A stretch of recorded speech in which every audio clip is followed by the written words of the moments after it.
তো তোমাদের আগেই একটা ভিডিওতে আমি শেয়ার করেছি যে কিভাবে আমি পিৎজার বেসটা আমি বানিয়েছি।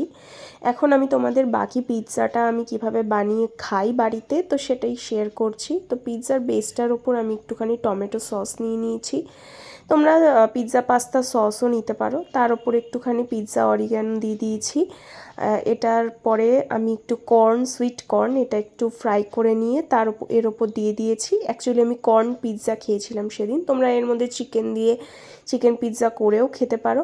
তারপরে এটা একটা একটা স্পেশাল স্পাইস মিক্স ছিল, সেটাও দিয়ে দিয়েছি। একটা চিজ কিউব গ্রেট করে দিয়ে তারপরে সেটা ওই 3-4 মিনিট 5 মিনিট মতো মাইক্রোওভেনে দিতে হবে। ওটা একটু বুঝে তোমরা দেবে। দিয়ে মাইক্রোওভেনে গরম করে ওপর থেকে একটুখানি ওই স্পাইস মিক্সটা ছড়িয়ে দিলেই তৈরি হয়ে যাবে আমাদের পিৎজা।